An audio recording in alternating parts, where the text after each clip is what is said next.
சூப்பராக இருந்துச்சு, நல்லா இருந்துச்சு படம், எனக்கு ரொம்ப பிடிச்சிருந்துச்சு. போருன்னு சொல்ல முடியாது, இதில் ஒரு மெசேஜ் சொல்லியிருக்கிறாங்க, அது படி பார்க்கும்போது கதை கொஞ்சம் ஸ்லோவாகவும் அடுத்து ஸ்பீடாகவும் அது இருக்கும்.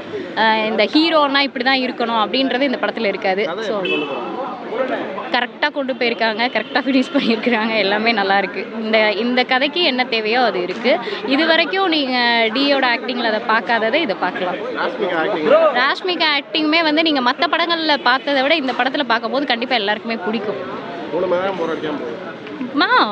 எனக்கு எதுவும் தெரியல, எனக்கு நல்லா இருந்துச்சு. அதாவது ஃபர்ஸ்ட் ஹாஃப் வந்து ஒரு ½ அன் ஹவர் கிட்ட வந்து தனுஷை காட்ட மாட்டாங்க. அது வந்து ஒரு ஃபேனாக வந்து பார்க்கும்போது என்ன இவ்வளோ நேரம் காட்டலை, எங்கே டி எங்கே அப்படின்றப்போ வந்து அந்த ஃபஸ்ட்டு கதையை நம்ம விட்டுருவோம் அந்த டியை தேடுறதுல. அதுக்கப்புறம் அந்த கதையோடு வரும்போது நான் எக்ஸ்பெக்ட் பண்ணவே இல்லை, இப்படி தான் இருக்குன்றதை எக்ஸ்பெக்ட் பண்ணல. அதனால் எனக்கு ரொம்ப பிடிச்சிருந்துச்சு. புரியல. கண்டிப்பாக இது நல்ல படமாக இருக்கும்.